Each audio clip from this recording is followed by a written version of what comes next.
Shinichi fait appel à Mamoru Uda pour l'aider à capturer et interroger Kuramori. Pendant ce temps, lorsque Kuramori dit à Reiko qu'il a été attaqué par la main droite de Shinichi, elle dit qu'elle ne peut pas le croire et met fin à ses services. Shinichi et Mamoru enlèvent Kuramori et l'emmènent dans le bâtiment abandonné, où Shinichi explique les événements qui ont conduit à la mort de Kana. Kuramori reste méfiant jusqu'à ce que Miji le menace physiquement et lui révèle que son employeur, Reiko, est un parasite. Le lendemain, Shinichi rencontre Reiko sur le toit d'une université, après qu'elle ait assisté à une conférence sur les aspects du comportement humain. Elle explique qu'elle s'intéresse à l'évolution des parasites, qui sont passés d'une dépendance à tuer et à manger les humains, à une forme de coexistence, mais inégale. Lorsque Reiko raille Shinichi au sujet de la mort de Nobuko, la douleur insupportable dans sa poitrine le pousse à s'enfuir. Shinichi tombe par hasard sur une diseuse de bonne aventure, qui lui dit qu'il doit trouver la personne qui a fait un trou dans son cœur pour tourner la page, mais il se moque du fait qu'il a tué cette personne, sa mère.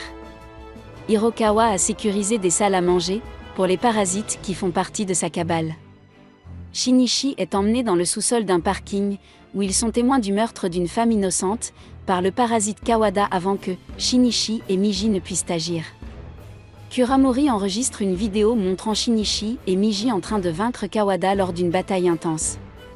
Cependant, Kuramori décide de se débarrasser de toutes les séquences vidéo, et de ne plus enquêter sur les parasites. Shinichi jure de tuer les parasites un par un.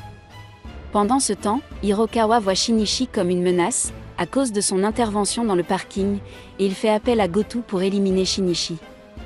Shinichi détecte 3 parasites qui s'approchent de lui, avec l'intention de le tuer, mais Miji s'endort, alors Shinichi s'enfuit pendant 4 heures, en attendant que Miji se réveille. Un parasite envoyé par Hirokawa parvient à rattraper Shinichi au moment où Miji se réveille, et détecte que 3 parasites partagent le même corps appelé Miki. Shinichi et Miji sont trop forts pour Shinichi et Miki, alors Shinichi s'enfuit dans les bois. Ils parviennent à décapiter Miki, pour découvrir que Miki est une partie de Goto, qui est composée de 5 parasites hébergés dans les membres et la tête. Shinichi s'enfuit en faisant du stop, et parvient à repousser Goto, avec l'aide de Miji. Shinichi entend un bulletin d'information, selon lequel le bureau de Kuramori a été brûlé et sa famille tuée.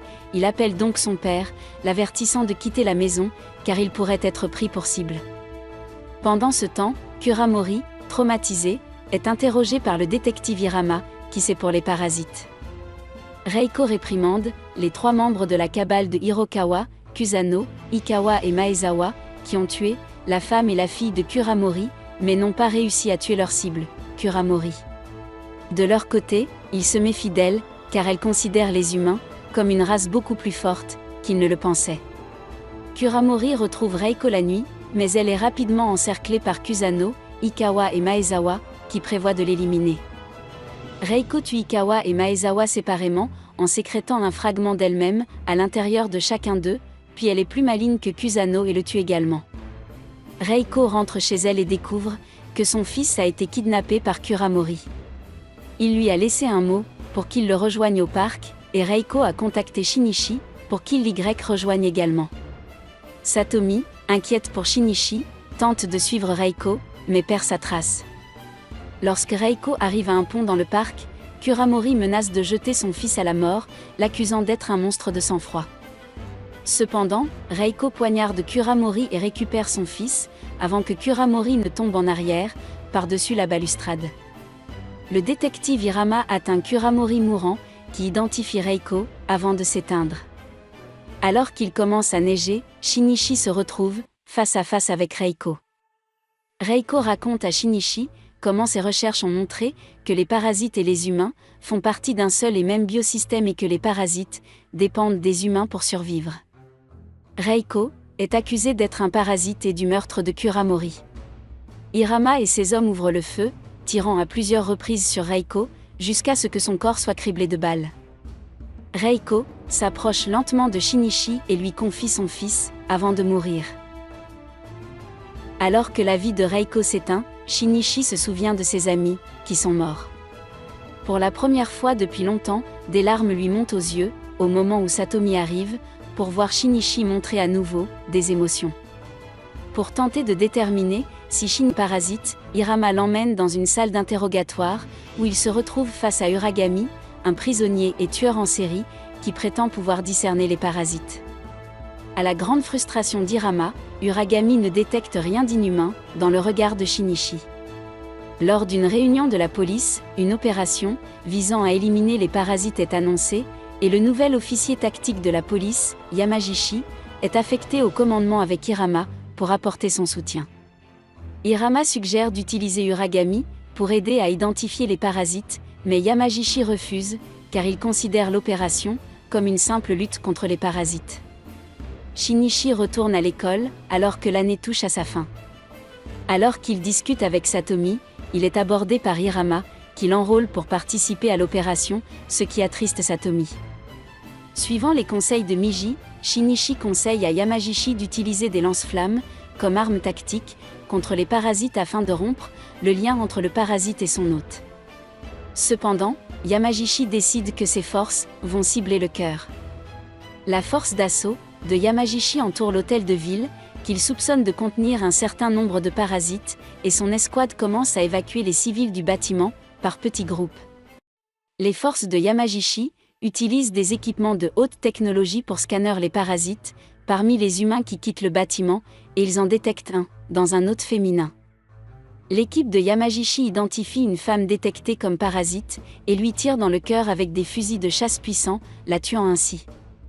Cependant, Hirokawa et les parasites détectent le piège, et 2 parasites sortent du bâtiment, ce qui amène l'escouade à ouvrir le feu, endommageant l'équipement de scannage de haute technologie, logé dans une camionnette. Yamagishi et son équipe d'assaut pénètrent dans le hall, pour abattre les parasites, mais ils sacrifient aussi des vies humaines, ce qui donne à Hirokawa et à sa cabale l'occasion de s'échapper. Yamagishi divise ses forces, pour poursuivre les parasites, qui se cachent dans le bâtiment et emmène Uragami avec lui. Après avoir rencontré des parasites, il ordonne à l'équipe d'assaut de tuer tous ceux qui se trouvent dans les étages supérieurs, donnant la priorité à l'élimination des parasites sur la vie des civils.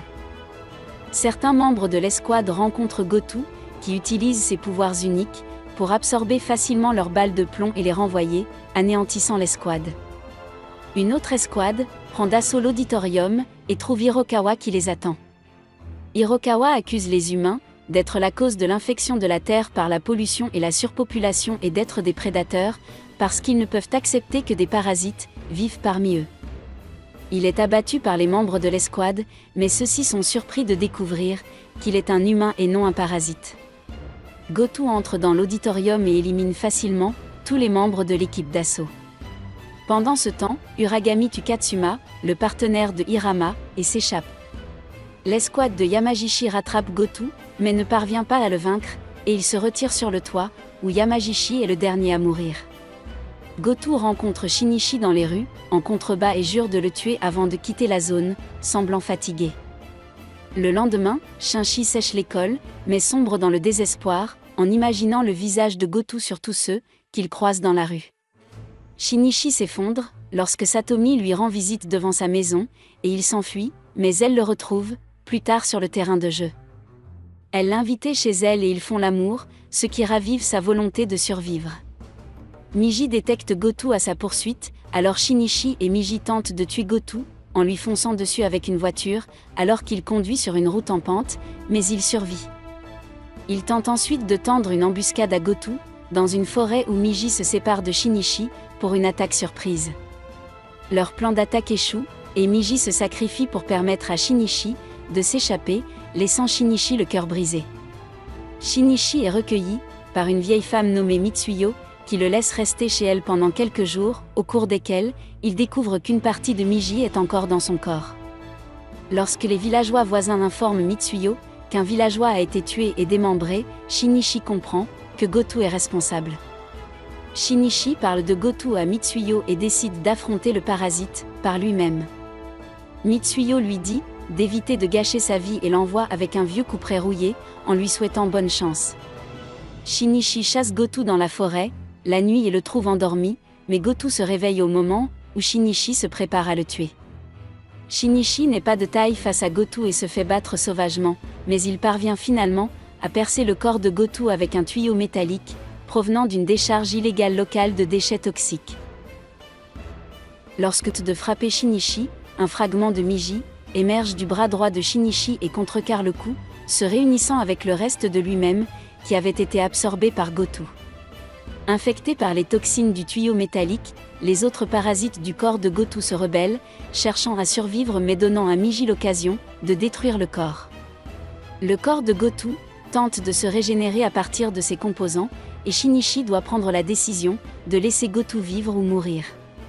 Shinichi est réticent à l'idée de tuer Gotou, mais il décide finalement de détruire le corps de Gotou pour le bien de l'humanité. Un an après la bataille de l'hôtel de ville, les meurtres de viande hachée ont cessé, et il n'y a pas eu d'observation de parasites.